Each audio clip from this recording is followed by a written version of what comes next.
अस्सलाम वालेकुम my YouTube family. I hope आप सब लोग खैरियत से होंगे। वेलकम हो गया एक बार फिर। तो जनाब, मेरी नज़र से गुज़रा नी नजमा का व्लॉग। और नी नजमा जैसे कि दिखाती हैं अपने ढोर ढंगर, माल मवेशी, ज़मीनें, खेत खलियान, और अपने घर में अपनी बच्चियों की शरारतें और कुछ अपनी काम काज, और इसके अलावा वो लास्ट में लेके बैठ जाती हैं। कभी कभार तो हाफ व्लॉग से ही स्टार्ट हो जाती है रोना।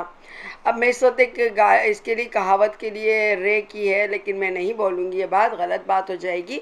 वही रोने बैठ जाती हैं, ख़ुद को मज़लूम बताती हैं और फ़ारूक साहब को बड़ा जालिम बताती हैं, ख़ुद को सितारे यासीन की बड़ी दोस्त बताती हैं और कहती हैं मुझ पर तो बहुत तान लग रहे हैं। ये इनकी तकरीबन तकरीबन रोज़ की कहानी होती है। तो आज भी ये लेके बैठी और अब माँ जी से बातें करने लगी। माँ जी आप समझ सकते हैं, सितारे यासीन की अम्मी से वीडियो कॉल। तो मुझे एक बात तो पहले ये कहनी है कि यही बात इनके अब्बू ग़ुलाम साहब ने सितारा यासीन से कही थी कि अम्मी का तस्करा ना किया जाए, और सितारा यासीन ने लाइव लगाई और तमाम सपोर्टर्स को रोका कि अम्मी का तस्करा मत करें वरना अम्मी नहीं आ सकेंगी। तो आप क्यों लेके बैठ गई और उनकी वो लाइव भी हाइड करवा दी गई। तो अब आप क्यों अम्मी के पास प्रेशर डालने के लिए बैठ गई, क्यों अम्मी को बीच में घुसड़ने लगी। जब एक बात ख़त्म हो गई कि अब अम्मी बीच में नहीं आएंगी, अम्मी के तस्करा कोई नहीं करेगा, तो फिर आप क्यों तस्करा लेके बैठ गई। क्योंकि आपने एक दिन पहले ही अपनी वीडियो डाली थी, उसमें कहा था मैं लास्ट बार बात कर रही हूँ इन तमाम मामलात पर, फिर नहीं करूँगी। लेकिन आपने अम्मी को बीच में घुसेड़ा, क्योंकि आपको अम्मी को है मज़ीद पिटवाना और सितारा यासीन को है मज़ीद ज़लील करना। तो आपने अम्मी से क्या कहा, आपने अम्मी से कहा कि मुझे फ़ारूक ये कहता है, फ़ारूक को लोग ये कहते हैं, मुझे ये कहते हैं, मुझे गालियाँ देते हैं, फ़ारूक को गालियाँ देते हैं, हमें बुरा भला कहते हैं। अरे भाई, वो कोई मिनिस्टर लगी हुई हैं, वो तोप चीज़ है कि वहाँ से बैठे बैठे ये तमाम हालात को कंट्रोल कर लेंगी। क्यों कह रही हैं आप, हमें समझ में आता है, हम बताते हैं आपको। हम समझ गए आपकी शरारतों को, आपके फितनों को हम जान चुके हैं बहुत अच्छे से। आपका फितना गिरी ये है कि अब आप पर जो बातें हो रही हैं, लाजमन आप पे बात होगी, आपके अब्बू पे, आपके भाइयों पे, आपकी बहन पे जो बातें हो रही हैं, उनके करतूत से आकी जो दिखाते हैं, जो आप सब दिखाते हैं अपने व्लॉग में, उन पर बातें हो रही हैं। तो आपका मुद्दा ये है कि अब्बा जी फिर कुट करें और फिर कुट करने के बाद उनसे कहलवाएं कि सितारा छोड़ दे, कुछ नहीं हो रहा। सितारा अपने सपोर्टर से कह दे कि चुप कर जाएं, चुप कर जाएं, हम ग़ुलाम और उसके बच्चों को शैतान की ग़ुलामी करने दें, मगर चुप हो जाए। सब तरफ से तो आप चाहती हैं आप लोग शैतानियत करते रहें, फितने फैलाते रहें, सॉरी, सितारे के साथ बुरा करते रहें, मगर आपका नाम भी ना लिया जाए। तो अम्मा के लिए तो सब चुप हो गए भाई, सितारा ने हमसे कहा चुप हो जाते, लेकिन अब आपके लिए क्यों चुप हो। आप इस तरीक़े की फितनी खातून हैं कि आप ज़बरदस्ती एक बुज़ुर्ग खातून को बीच में ला के उस पर दबाव, उस पर प्रेशर करवा रही हैं कि डाल प्रेशर सितारा यासीन पर, तू हमारी नौकरानी है, तुझे डालना है प्रेशर सितारा यासीन पर। तो जनाब, ये इनकी कैफियत थी और बड़ा दुख की बात लगी मुझे। खैर, वो कह रही थी कि मेरा अकामा 1 साल का है और मैं आ जाऊंगी और फिर बाद में आऊंगी दोबारा से, उम्रा करने के बाद आ जाऊंगी और फिर दोबारा रमज़ान में जाऊंगी। देखिए कि ऊँट किस करवट बैठता है, कुछ समझ में तो आ नहीं रहा है इन लोग की बातें।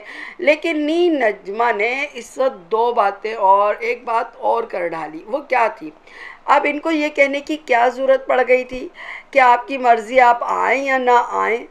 यानी कि आप कह रही हैं ना आए ना आए, आप फितना फैला रही हैं कि आप ना आएँ। अब वो बुज़ुर्ग खातून इस वक्त कह रही हैं इसलिए कि अपने शौहर को बताना चाहती हैं कि मुझे जाना है। एक तरीक़े से वो अपनी ख्वाहिश बता रही हैं कि मेरी आरज़ू है कि मैं जाऊं अपनी बेटी के पास। तो आप उसके अंदर अपने बाप को ये बताना चाहती हैं कि पापा मना कर दो अब अब्बू जी कि ना आए ना आए। तो इसके अलावा अब्बू जी बोले कि तुम बोलो क्या, ये बात बोलो, डीडी झूठा है, डीडी ने झूठ कहा है कि पिछली दफ़ा रमज़ान में उनकी कुट लगी थी, तो जल्दी से नी नजमा ने काट दी बात, क्योंकि बात तो सच्ची थी। अब ये कैसे कह सकती थी, ये बात तो गलत हो जाएगी। लेकिन हो भी सकता है भाई, इतना प्रेशर डलवा रहे हैं तो फिर ये भी कहलवा दे सितारे यासीन से। खैर ये बहन तो हैं ही ऐसी, इनकी छोटी बहन नी आयशा भी ज़बरदस्त है। उन्होंने भी अभी चंद दिन पहले अपनी वीडियो में बताया, ज़बरदस्ती बताया, कोई उनको पूछ नहीं रहा, कोई टच नहीं कर रहा है, सिर्फ माँ उन्होंने कहा था, उनके चाचू ने, कि भाई आपके बहन ने जो शादी की थी अपनी मर्ज़ी से और आपने पैसों की खातिर करवा दी थी, एक छोटा बच्चा छोड़ गई थी, तो आप उस पर चाचू जान से मुंह लगी अपने भाई की तरह, बल्कि आपने इस पर डीडी की बीवी को निशाना बना डाला। उससे आपका क्या ताल्लुक़ था? आपने उस पर ब्लेम लगाया कि भाई उसने तो मेरे शौहर को कहा था कि इसको तलाक दो तब मैं तुमसे शादी करूँगी। दोनों का याराना चल रहा था और भाई मैं तो हाथ पैर जोड़ रही थी कि मुझे तलाक ना दो, मगर डीडी ने तलाक दी और बड़ों ने दिलवाई और फिर मेरी बुज़ुर्गों से शादी की जा रही थी। डीडी ने अच्छे से जवाब दिया कि ऐसा तो कुछ भी नहीं था, बात तो ये थी कि मैं तो वहाँ पर सऊदीया में था और फिर वहाँ से मुझे बुलवाया गया और तमाम कागजात कंप्लीट थे तलाक़नामे के और मुझे सिर्फ दस्तखत करने थे, वो मैंने किए मजबूर होकर। और फिर उनकी शादी 3 महीने में ही हो गई, 2 से 3 में, यानी कि इद्दत भी कंप्लीट नहीं की। और उन्होंने यही कहा अगर लाजमन उनकी कोई लव चल रही होती तो डीडी साहब को तो कोई इद्दत की ज़रूरत नहीं थी, आपने तो 2-3 महीने लगाए, डीडी तो दूसरे दिन शादी कर सकते थे, मर्द थे, मगर उन्होंने क्यों 3 साल बाद की? ये कौन सी इद्दत इतनी लंबी थी उनकी? तो आपकी बात इसी से झूठी साबित हो जाती है और डीडी की बात में वज़न नज़र आता है। इसके अलावा उन्होंने बताया कि मेरे बेटे का जो उन्होंने नाम लिया था और फिर आई थी तो मैंने बेटे को भेज भी दिया था, मगर उसके साथ बदसलूकी हुई एक तरीक़े से, तो बच्चा खुद आ गया।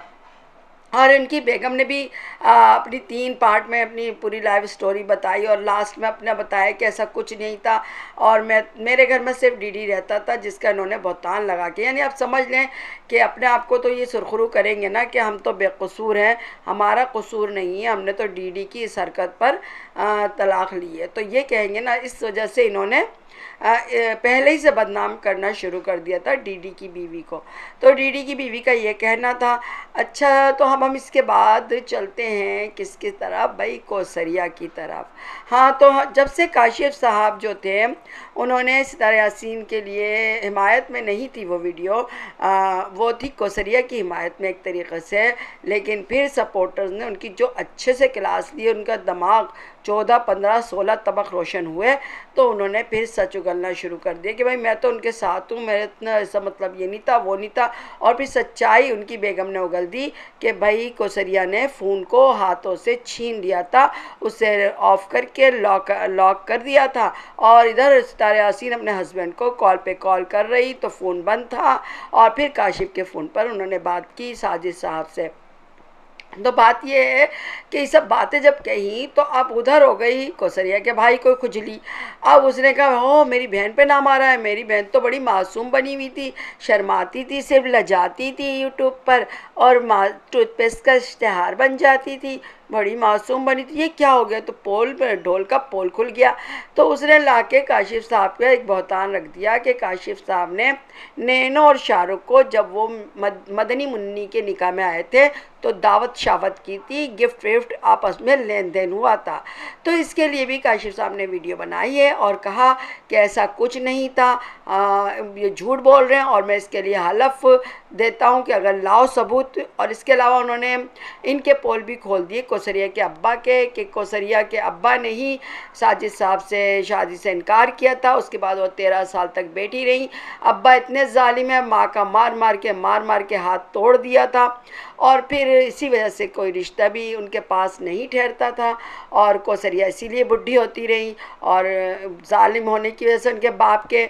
लेकिन जब देखा कौसरिया के बाप ने कि साजिद साहब तो खैर मेहनती थे, वो कह रहे हैं, लेकिन जब सितारे यासीन का चैनल चल पड़ा तो फिर उनको ये हुआ कि अब पैसे आने लगे हैं और साजिद भी कमा रहा है और सितारा भी, तो अब अपनी बेटी जिसको अब कोई पूछ नहीं रहा है और कुछ उन्हीं की वजह से और कुछ उसकी एज की वजह से, तो उन्होंने साजिद साहब से खामोशी से निकाह करवा लिया और इस निकाह की किसी को भी खबर नहीं पड़ने दी। और बाद में झूठ बोला उस बड़े मियाँ ने कि सितारा ने मुझसे रिक्वेस्ट की थी और इजाज़तनामा दिया था, तब मैंने अपनी बेटी की शादी की। देखिए कितना ख़तरनाक चालबाज कोसरिया का बाप।